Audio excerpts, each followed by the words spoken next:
పండుగల నుంచి నూతనంగా వచ్చిన కాంగ్రెస్ ప్రభుత్వం హయాంలో వచ్చే 5 సంవత్సరాల పాటు మీరందరూ కూడా ఆ భగవంతుని ఆశీర్వాదంతో చల్లగా ఉండాలని, తప్పకుండా మా ప్రభుత్వం మొదటి పండుగ వచ్చిన తర్వాత కాంగ్రెస్ ప్రభుత్వం ఏర్పడిన మొదటి పండుగ సంక్రాంతి.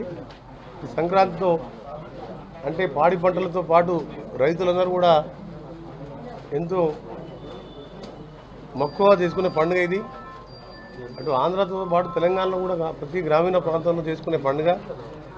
మీరందరూ కూడా రైతులు పాడి పంటలతో చల్లకాలం ఉండాలని మీ అందరినీ కూడా దేవుని ప్రార్థిస్తూ ఒకటే హామీ ఇస్తున్నాం. గతంలో ఇచ్చిన 6 హామీలతో పాటు ఇవ్వని హామీలైనా మీరందరూ చూస్తున్నారు. ఇవాళ ప్రజాస్వామ్య పునరుద్ధరణ పేరుతో 7వ హామీ అంటే సెక్రటరియట్కి పోయినా ప్రజాభవన్ కూడా ఇవాళ ప్రజలకు అందుబాటులో ఉంటూ ప్రతి వారం కూడా ప్రజల నుంచి వచ్చే సమస్యల మీద ఇప్పటికే 1 కోటి పైన దరఖాస్తులు రావడం జరిగింది. అందుకనే ప్రతిపక్షానికి ముఖ్యంగా టీఆర్ఎస్ పార్టీకి వాళ్ళకు సలహా ఇస్తున్నాం, మీరు తొందరపడకండి. మేము ఇచ్చింది 100 రోజులు 6 హామీల అమలుకు 100 రోజుల సమయం చెప్పినాం. నెల రోజులకే ఇష్టం ఉన్నట్టు మాట్లాడుతూ ఇటీవల మీరు విడుదల చేసిన 420 అనే హామీలు కానివ్వండి, ఈ గవర్నమెంట్ ఎక్కువ రోజులు ఉండదని చెప్పి మీరందరూ కూడా ఏంటంటే ఆ అధికారం పోయేసరికి ఆ భయాందోళనతోనో ఊహించని పరిణామం ప్రజల ఇచ్చిన తీర్పుని గౌరవించాలి తప్ప ఏది పడితే అది మాట్లాడకుండా 10 సంవత్సరాలు అంటే 120 మాసాలు ఉండి మీరు ఏం చేయలేని పరిస్థితిలో ఇలా రోజు 10 కోట్ల రూపాయలు భరిస్తూ రోజు 30 లక్షల మంది మహిళలు ఆర్టీసీలలో ఉచితంగా, ముఖ్యంగా ఇలాంటి పండుగ రోజు మీరు ఎక్కడన్నా చూడండి, ఎక్కడికైనా గ్రామాలకు కానీ వాళ్ళ పుట్టినింటికి కానివ్వండి, ఆడపిల్లలు పెద్దవాళ్ళు బిడ్డ దగ్గర కానివ్వండి, దేవస్థానాలకు కానివ్వండి, ఒక 30 లక్షల మంది ప్రయాణికులు మేము వచ్చిన 2వ రోజుకెళ్ళి ఉచితంగా మహిళలకు ఆర్టీసీలో ఉచిత ప్రయాణం కల్పించిన ఘనత కాంగ్రెస్ పార్టీ ప్రభుత్వంది.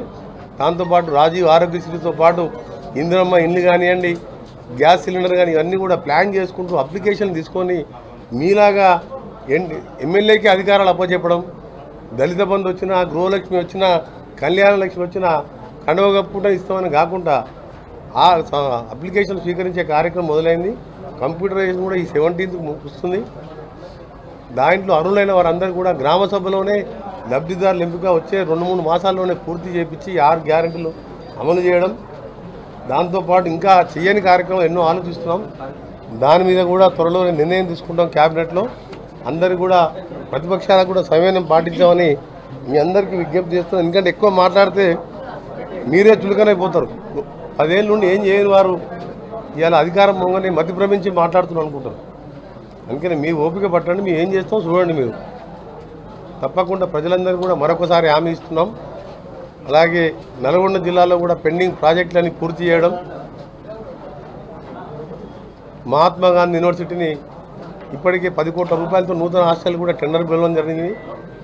నేను మొదటి సంతకం పెట్టిన నల్గొండకి వెళ్ళి జైలుకారా నుంచి వెలుగుపల్లి, ముషంపల్లి మీదకి వెళ్ళి ధర్మాపురం, కన్యకాల మీదకి మళ్ళీ తిప్పర్తికి వెళ్ళే విధంగా 99 కోట్లతో ఈ 22 తారీఖు రోజు టెండర్ ఉన్నది. 26 తారీఖు రోజు శంకుస్థాపన కార్యక్రమం కూడా పెట్టుకున్నాను.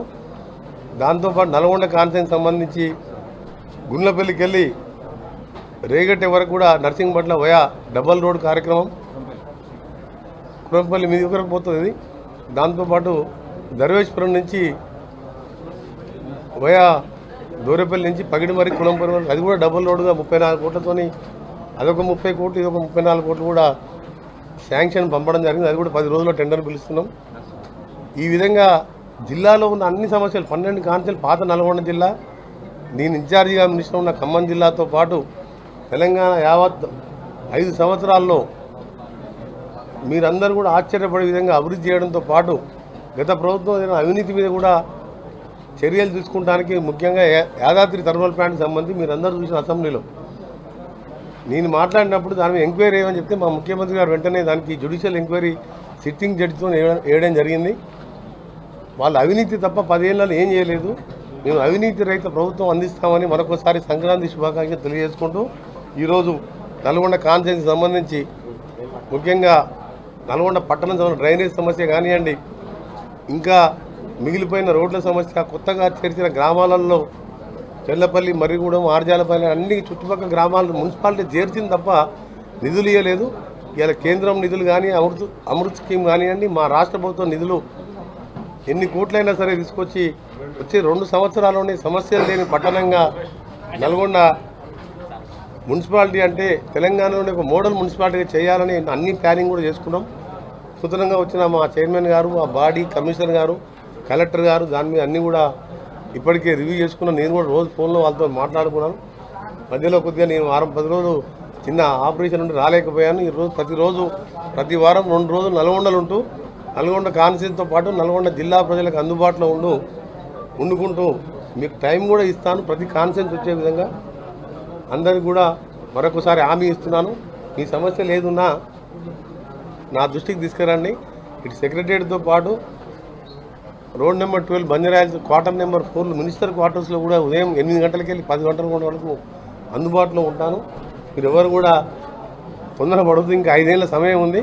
తప్పకుండా మీ సమస్యలన్నీ కూడా పరిష్కారం అవుతుంది. హాయ్ అండి, నేను మీ కార్తికేయ. TFCC లైవ్ ఛానల్ని లైక్ చేయండి, షేర్ చేయండి, సబ్స్క్రైబ్ చేసుకోండి. This is Nikhil. TFCC ఛానల్ని ఎంకరేజ్ చేయండి, లైక్ చేయండి, subscribe. Hello, this is heroine Alekhya angel. TFCC live ఛానల్ని లైక్ చేయండి, షేర్ చేయండి, సబ్స్క్రైబ్ చేయండి. TFCC ఛానల్ని లైక్ చేయండి, షేర్ చేయండి, సబ్స్క్రైబ్ చేయండి. నేను మీ హీరోయిన్ మౌర్యాని. Thank you. అందరికీ నమస్కారం, నేను మీ Geetha Madhuri. TFCC live like చేయండి, షేర్ చేయండి, సబ్స్క్రైబ్ చేయండి.